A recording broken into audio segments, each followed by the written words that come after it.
예, 오늘 정치 뉴스 알아보고 분석해보는 뉴스 인앤아웃 시간인데요. 자, 이우영 아나운서 오늘도 함께하겠습니다. 어서 오십시오. 안녕하십니까, 이우영입니다. 예, 제가 거듭 말씀드리지만 우리 청취자 여러분들 유튜브 많이 보시죠? 유튜브 들어오셔서 YTN 라디오 구독하시고 신율의 뉴스 정면 승부 좋아요 꾹 눌러주시면 감사하겠습니다. 네. 앞으로는 한번 내일은 이우영 아나운서가 한번 해보세요. 네, 좋아요와 구독, 알람 설정 부탁드리겠습니다. 예, 네. 감사합니다. 자, 오늘 어떤 얘기부터 할까요? 네, 연일 이어지고 있는 태영호 의원의 발언 논란과 관련한 소식 첫 소식으로 준비를 해봤습니다. 네.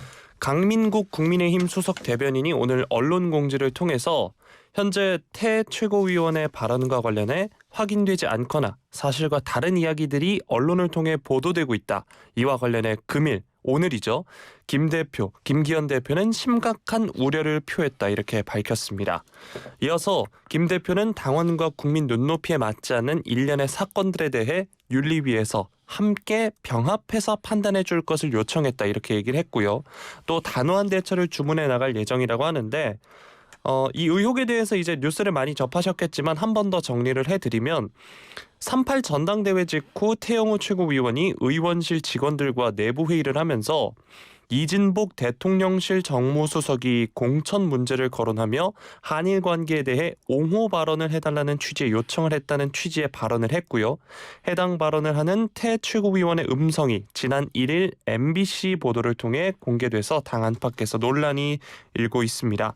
이에 더해서 작년 지방선거 당시 자신의 지역구, 시구 의원들로부터 정치 후원금을 받았고 이 과정에서 기초의원 본인은 물론 가족, 지인들 명의로 후원금을 보내는 이른바 쪼개기 방식이 사용됐다는 보도도 있었습니다. 앞서서 당 윤리위원회가 지난 1일에 첫 회의를 가졌는데 여기서 제주 4.3 관련 발언 등 각종 설화로 물의를 빚은 태 최고위원에 대한 징계 개시를 의결을 했거든요. 윤리위가 다음 주 월요일인 오는 8일 2차 회의에 태 최고위원을 불러서 소명을 들은 뒤에 징계 여부 및 수위를 논의할 예정인데 자, 제가 앞서서도 말씀드렸지만 이제 설화로 징계 절차가 진행 중인데 이번에 당무 개입 녹취 논란까지 불거지면서 중징계를 피할 수 없을 거다 이런 전망이 나오고 있습니다. 어떻게 예상하시나요? 예, 일단은 김기현 대표 병합해서 한번 살펴봐 달라. 윤리위 이렇게 얘기했다는 거 아니겠어요? 자, 이건 제 얘기가 아닙니다. 김기현 대표의 언급입니다. 네. 본인, 그러니까 태영호 최고위원이 말을 과장했다, 부풀렸다, 거짓말했다고 하지 않나. 이 대통령실에서 당무 개입을 안 했는데 했다고 하면 어떡하냐. 이 얘기를 한 거거든요. 네. 자, 그렇다면은 일단 딴 거는 모르겠어요, 저는. 하지만 김 대표가 이렇게 판단하고 있다라고 했다는 거. 다시 말해서 부풀렸다, 거짓말을 했다, 과장했다라고 본인이 한 것을 시인한다면 네. 이것은 제가 볼 땐 당연히 거기에 대한 책임은 물을 수밖에 없지 않을까라는 생각이 들거든요. 더군다나 이 문제가 이게 그냥 넘어갈 수 있는 문제는 아니에요. 우리가 아무리 부풀리고 아무리 과장한다 하더라도 이 부풀려서는 안 되는 그리고 과장해서는 안 되는 부분도 있거든요. 근데 바로 부풀리고 과장하고 거짓말을 했다고 하더라도 그런 부분을 건드린 셈이기 때문에 제가 볼 때에는 징계는 병합해서 처리하는 것이 불가피하지 않을까 이런 생각이 듭니다. 네. 한편 태영호 최고위원이 조금 전에 국회 소통관에서 이제 긴급 기자회견을 열어서 이 소식도 전해드리도록 하겠습니다.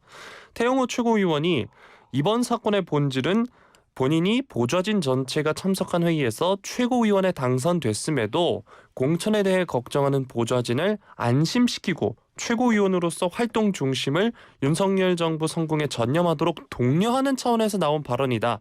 이 발언을 회의 참석 중 누군가가 녹음해 불순한 의도로 유출한 것이다. 이렇게 공천 관련 녹취록에 대해서 설명을 했고요. 또 이진복 수석과는 최고위원 발언 방향이나 공천에 대해 그 어떤 대화도 나오지 않았다는 점 분명히 한다. 이렇게 강조를 했습니다.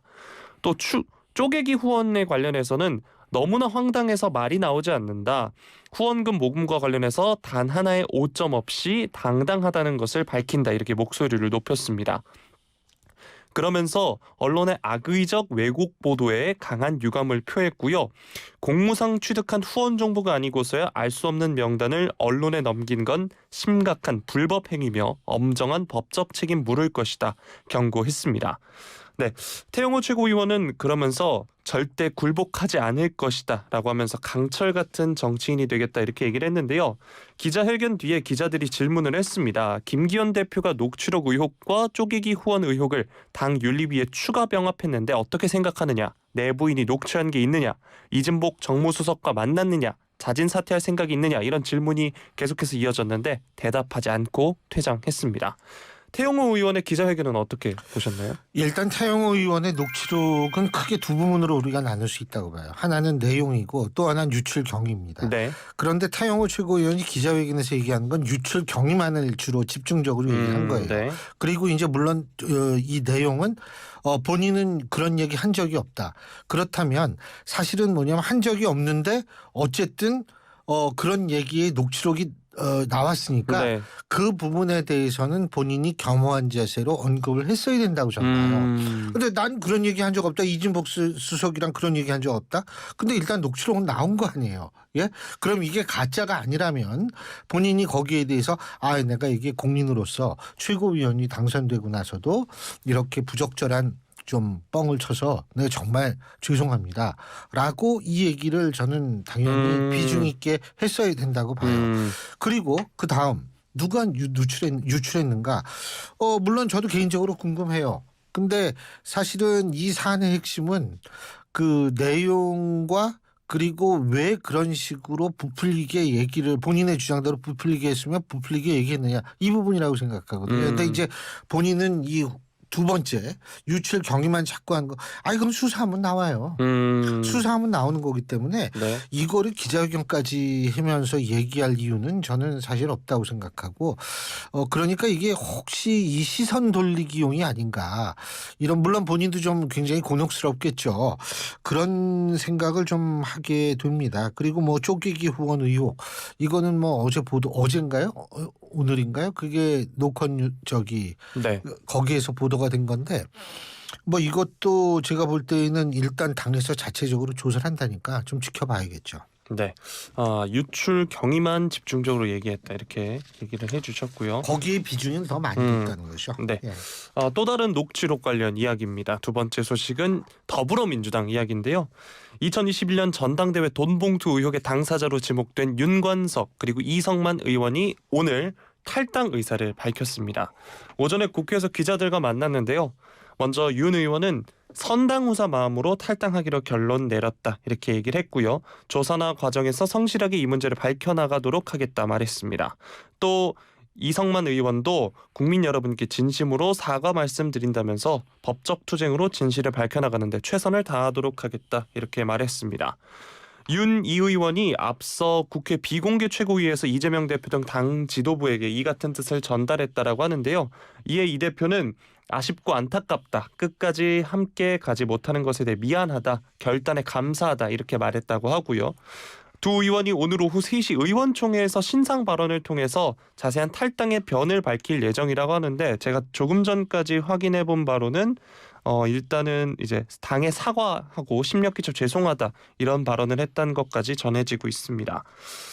두 사람은 2021년 전당대회 당시 강래구 전 한국수자원공사 상임감사가 이정근 전 당 사무부총장을 통해서 전달한 불법 자금 9천여만 원을 당내에 뿌렸다는 혐의를 받고 있는데, 사실 지난달에 의혹이 불거진 이후에 두 의원이 결백을 주장하면서 탈당 요구에도 선을 그어왔는데, 어쨌든 검찰 수사가 지금 본격화되고 있고요. 내년 총선 악재라는 점에서 당내에서 거취 정리 압박이 점점 거세지자 결국 탈당 결정을 내린 것으로 보입니다.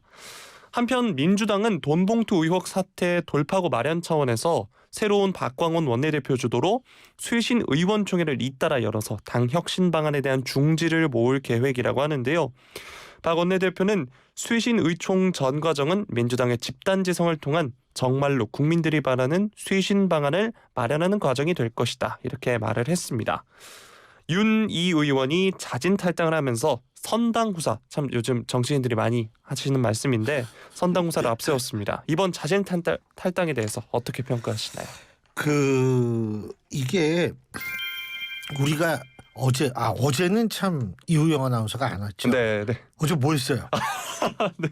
근데 어떻게 당황하시네. 네. 근데 그 이고은 평론가랑 제가 얘기를 할 때 그 얘기를 했어요.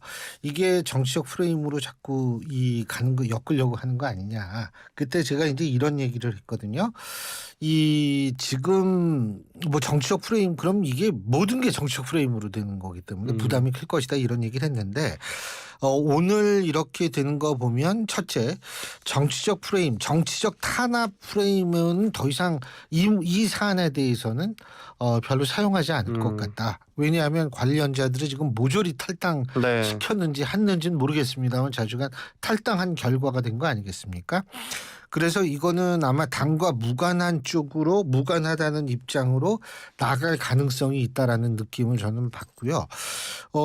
그리고 사실 또 한 가지 우리가 생각할 수 있는 부분이라는 것은 이 두 의원이 이제 탈당을 하고서 그 이후에 이제 수사는 계속 이어질 텐데 만일 우리 그건 몰라요. 네. 근데 이제 이게 조금 더 수사의 범위가 넓어져서 전당대회 전반에 관한 어떤 그런 쪽으로 조사가 많이 넓어진다면 그때는 어떻게 할 것인지 이런 것도 대비를 해야 될 거라는 생각이 들고 세 번째는 박광원 신임 원내대표가 원래 굉장히 합리적인 분이에요. 정말 민주당에서 저는 가장 합리적이고 가장 정말 괜찮은 분이 원내대표가 됐다 이런 생각을 하는데 이분 같은 경우에 이분의 생각도 저는 두 사람의 탈당에 상당 부분 좀 영향을 미치지 않았을까 이런 생각도 얼핏 해봐요. 제 개인적인 생각이지만. 네. 왜냐하면 정치 탄압 프레임을 자꾸 얘기를 했었는데 두 사람이 갑자기 탈당을 하니까 이 연관성, 논리적 연관성으로 놓고 봤을 때는 아무래도 좀 그렇지 않았을까라는 개인적으로 추측을 해봅니다. 네. 자, 이런 가운데 이재명 대표는 두 의원 탈당 관련 질문에 대해서 태영호는요 이렇게 반문을 했는데요. 지난번에 이제 김현아, 박순자 의원 언급에 이어서 또 이 같은 대응이 나온 겁니다. 어떻게 보시나요? 뭐 이런 것까지 얘기할 필요가 있나 그런 생각이 드는데 자, 이 두 여당 대표와 야당 대표 이 두 대표의 기자분들의 질문에 대해서 대답하는 패턴을 보면은요. 김기현 대표 같은 경우에는 그래도 나름대로 그 사안에 정확하게 대답하려고 노력을 해요. 예? 웃으면서 아이 그럴 리가 있습니까? 이러면서 어쨌든 사안에 대해서 자기 입장을 얘기를 해요. 그런데 사실 이재명 대표는 동문서답 같은 느낌을 주는 대답을 많이 하거든요. 네. 이게 일종의 물타기라는 느낌밖에 줄 수가 없습니다. 그러면 상대도 똑같아 도끼인 개끼니다 이렇게 생각을 사람들이 할까 아니면 물타기라고 생각을 할까요? 이 부분에 대해서 이재명 대표가 좀 생각을 해야 될 것 같고요. 오히려 이런 대답이 자꾸 반복되면 될수록 야 진짜 할 말이 없나? 라는 생각을 가질 수도 있어요. 그러니까 이거는 그 본인은 뭐 이게 저쪽도 문제인데 우리만 그래라는 취지로 얘기를 할지는 모르지만 듣는 이게 사실 기자분들은 국민을 대신해서 묻는 분들인데 좀 성의가 좀 부족하다라는 느낌을 줄 수도 있고 전 좋은 것 같지가 않아요. 그리고 한두 번 해야지 이거 매번 하면 어떡합니까? 네, 알겠습니다. 자, 다음 소식으로 넘어가겠습니다. 다음 소식은 이제 한일 회담 관련 소식인데요. 네. 예. 뭐 아니 지금 우리 PD님이 중앙일보 단독으로 나오는데 이재명 대표가 어제 식사 자리에서 탈당을 설득했다고 하는데 네네. 뭐 그럴 수도 있겠죠. 근데 이 설득을 한 계기가 누가 마련했느냐가 중요하죠. 전 그 얘기입니다. 네. 예, 넘어가죠. 네, 알겠습니다. 오는 7일에서 8일 기시다 일본 총리가 한국을 방문을 합니다. 국민의힘은 오늘 기시다 후미오 일본 총리 방한 및 한일 정상회담을 앞두고 윤석열 정부의 한일 셔틀 외교 복원 성과 띄우기에 주력했는데요. 정우택 국회 부의장은 본인의 SNS에 6월쯤 예상됐던 답방 일정이 일본이 서둘러서 다음 주로 앞당긴 것은 최근 한국이 보여준 외교적 성과의 결과다 이렇게 적었습니다. 정 부의장은 또 이번에 일본 총리가 용기를 내야 할 때라면서 역사에 대한 진정 어린 한마디 역대 일본 정부의 인식을 계승한다던 3월 회담 수준을 넘어서 사과와 반성의 진정성을 보여서 한일 관계 새 미래를 열어야 한다 이렇게 촉구를 했고요. 국민의힘이 오늘 오후에 의원회관에서 전문가들을 초청해 한일 관계 정상화와 대한민국 안보위기 대응 방안 토론회도 연다고 합니다. 토론회를 마련한 게 정경희 의원인데 우리 국민은 위태로운 동북아 안보 지형에서 친중, 친북 좌파 정권이 들어설 때마다 가슴 졸이며 살아왔다라면서 문재인 정권을 저격을 했고요. 그러면서 한일 관계가 최악으로 치닫게 됐다 지적을 했습니다. 한편 이제 더불어민주당 반응도 한번 살펴보면 더불어민주당 이재명 대표는 오늘 최고위원회의에서 기시다 총리의 방안과 관련해 이번 한일 정상회담만큼은 굴욕으로 점철된 지난 정상회담 과오를 되풀이하지 않기를 바란다. 또 다른 일본 퍼주기, 일본 호갱 외교를 국민은 용납하시지 않으실 것이다. 이렇게 말을 했습니다. 또 양국 정상이 잘못된 강제동원 해법을 원점에서 재검토하고 과거사에 대해서 기시다 총리가 직접 우리 국민과 피해자들에게 진지하게 사죄해야 마땅하다. 이렇게 말을 했는데요. 현 정부의 한일 관계 복원 성과를 부각하는 동시에 전인 문재인 정부의 친중, 친북 외교 정책을 강하게 비판하면서 국민의힘이 지난 3월 한일 정상회담 이후 수세 국면에 반전을 꾀하려는 의도로 풀이된다 이런 해석도 나오고 있습니다. 여야의 반응들 각각 어떻게 보셨나요? 민주당 얘기 맞죠. 대북 정책 왜 북한 좀 포용 정책으로 한 거냐 이 얘기 맞습니다. 언제 맞냐면 25년 전 기준으로는 맞습니다. 그리고 야 이거 왜 미국하고 자꾸 그래? 중국하고 중국하고 러시아하고도 잘 지내야지. 그 얘기도 맞아요. 6년 전쯤 기준으로는 맞습니다. 문제는 25년 전과 지금은 상황이 달라졌고 6년 전과 지금은 국제 질서가 지금 변하고 있는 상황인데 자꾸 변하는 상황에 맞는 분석을 한다기보다는 과거의 기억을 떠올리면서 전 주장한다고밖에 생각을 못 하거든요. 그래서 그거는 그렇게 바람직하다라고 보이지는 않는다. 이런 생각을 전 개인적으로 하고요. 그리고 퍼주기 호갱 외교라고 얘기를 하는데 뭘 좀 퍼줬는지 좀 구체적으로 설명을 해줬으면 좋겠어요. 예를 들면 미국에 퍼줬다. 일본에 퍼줬다. 일본에 뭘 퍼줬는데 미국에 퍼줬다는 건 아마 우리나라 기업들이 미국에 공장 짓고 투자한 것 때문에 그런 것 같은데 투자라는 차원에서 보자면 과연 투자라는 것이 문자 그대로 투자거든요. 문자 그대로 투자기 때문에 이거는 사실 우리 기업들이 돈을 버는 문제하고 관련이 있죠. 예? 예를 들면 대북 지원하고는 다르다는 거예요. 예? 그렇기 때문에 그런 차원에서 우리가 종합적으로 바라본다면 뭘 퍼줬는지 좀 잘 모르겠어요. 그러니까 그런 것도 좀 설명해 주시면 정말 감사할 거라는 생각이 들어요. 네. 알겠습니다. 자, 한편 이거 관련해서 다음 소식이 이어지는 뉴스긴 한데요. 더불어민주당의 전용기 의원이 어제 본인 SNS에 독도를 방문한 사진을 올렸습니다. 이에 대해서 이제 일본 집권자민당의 모테기 도시미스 간사장이 우리나라로 그러니까 본인 일본으로서는 인정할 수 없다. 매우 유감이다. 이렇게 썼는데요. 자민당 4역 중 한 명인 모테기 간사장이 미국 워싱턴 DC에서 기자들과 만나서 무역 문제를 포함해 여러 가지 형태로 한일 관계 진전을 볼 수 있는 상황이다. 이렇게 말을 했습니다. 일본 정부도 이 전 의원의 독도 방문과 관련해서 주일 한국 대사관 등 외교 경로를 통해서 도저히 받아들일 수 없으며 매우 유감이다 이렇게 항의를 했는데요. 한편 우리 정부는 더불어민주당 전용기 의원의 이 독도 방문에 대한 일본 측 항의에 대해 일본 측의 부당한 주장은 외교 채널을 통해 일축했다 이렇게 밝혔습니다. 독도는 역사적, 지리적, 국제법적으로 명백한 우리 고유의 영토로 우리 영토 주권에 대한 일본 측의 어떤 주장도 받아들일 수 없다 이렇게 기존 우리 정부 입장을 재강조했는데요. 사실 우리로서는 그냥 우리 국민, 의원이 우리의 땅 독도를 방문했고 그냥 사진을 올린 거다 이렇게 해석을 할 수 이거거든요. 근데 일본은 마치 자신들의 땅이라는 것처럼 반응을 내고 있습니다. 어쨌든 한일 정상회담을 앞두고 있는 상황인데 이게 현 시점에서 변수로 작용할 수도 있을까요? 전혀 신경 쓸 필요 없는 일입니다. 독도는 우리나라 대한민국의 경찰이 경비를 쓰고 있는 곳이고 명백하게 우리가 실효 지배를 하는 곳입니다. 그렇기 때문에 일본은 자꾸 이 독도 문제에 뭐라도 있으면 건드려서 네. 이거를 왜 부풀리냐면 이게 분쟁 지역이라는 인상을 자꾸 주려고 하거든요. 근데 우리는 전혀 신경 쓸 필요 없어요. 우리가 지배하는 우리 땅이니까요. 두 번째, 대통령도 가셨는데요. 뭐 이명박 대통령. 대통령도 갔는데 뭐 국회의원이라고 못 가겠어요. 아니 대한민국 국민이라면 누구든 갈 수 있다는 거죠. 세 번째, 참고로 이런 말씀을 좀 드리고 싶어요. 지금 독도를 지키겠습니다. 현수막도 민주당이 붙이고 그러는데 우리 청취자 여러분들께서도 혹시 그렇게 생각하시는 분이 있을까봐 그렇지만 인류 역사상이요. 실효적 지배를 하는 국가가 스스로 그 땅을 포기해가지고 딴 국가한테 넘긴 적은 단 한 케이스도 없습니다. 만일 그렇게 변한다면 전쟁을 통해서는 가능하겠죠. 하지만 그냥 넘겨준 경우는 단 한 케이스도 없으니까요. 그 독도는 당연히 우리 땅이고 우리가 지배하고 있으면 전혀 일본이 뭐라고 그러든 신경 쓸 필요가 없어요. 네, 말 그대로 정말 신경 쓸 필요가 없다.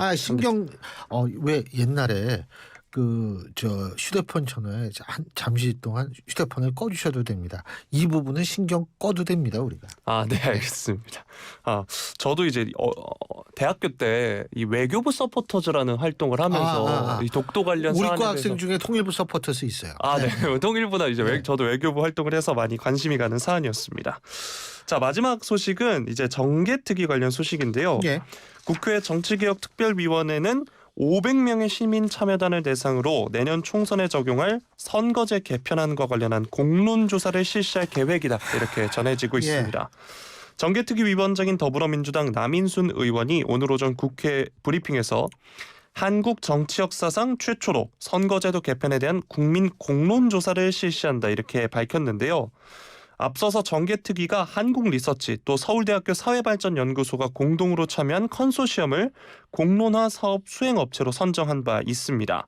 의제가 총 4가지인데요. 선거제 개편의 원칙과 목표, 지역구 국회의원 선거구 크기, 비례대표 국회의원 선출 방식, 지역구 비례대표 의석 비율 및 의원 정수 등입니다. 이 협력사인 한국방송공사 KBS가 시민참여단의 주요 논의 과정을 생중계한다고도 하고요. 관련해서 이제 시민 참여단을 상대로 모집 직후에 이제 토론 등을 거치고요. 또 이후 조사를 실시할 계획이라고 하고 학계 전문가를 대상으로 한 전문가 조사 결과도 이달 중 공개할 예정이라고 합니다. 또 현재 국회 선거제 개편안 압축 논의는 여야가 전원위원회 산하 소위 구성에 합의하지 못하면서 멈춰선 상태인데요. 여야 청년 정치인 모임인 정치개혁 2050은 오늘 성명을 내고 전원위원회를 마치고 20일이 지나도록 표결에 붙일 수정안을 만들지 못하고 있다. 여야가 공론조사 종료 전까지 표결안을 만들지 못한다면 시민들이 직접 결정한 안을 표결에 붙이자 주장을 했습니다. 이번 공론조사 어떻게 보시나요? 선거제 개편이라는 흐름에 탄력을 더할 수 있을까요? 제가 이우영 아나운서한테 한번 물어볼게요. 네. 정치학 전공 안 했잖아요. 정치학 전공해도 상관없어요. 네. 권역별 비례대표 설명 한번 해보세요. 독일식 정당민주 네. 비례대표제의 계산법이 2가지가 있는데 네. 뭔지 아십니까? 아니요. 이게요. 선거구제라는 거는 굉장히 어려운 얘기예요. 그래서 500명이 아니라 5만 명을 일반 시민들을 모아놓고 그것에 공론조사를 한다 그래도 제가 볼 때에는 한 학기 한 6개월 정도 우리가 쭉 얘기를 하면은 좀 객관적인 판단이 가능하겠죠.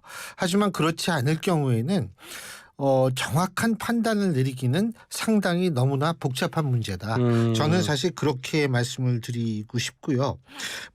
병립형 이게 예를 들면 도시는 이 중대선거구 농촌은 이 소선거구제 이런 식인데 이런 것들 종합적으로 판단하기가 쉽지가 않습니다.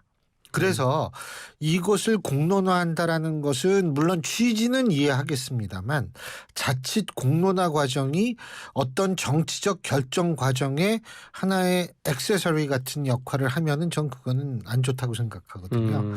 이 부분에 대해서 중계까지 하고 참 열심히 하는 건 좋은데 제가 볼 때는 이렇게 해가지고 결정한다라는 거는 저는 그렇게 저한테는 최소한 네. 저한테는 설득력이 많이 크지가 않아요. 제가 정착을 지금 40년 넘게 했는데 네. 알겠습니다. 오늘 말씀 여기까지 듣죠. 고맙습니다. 고맙습니다.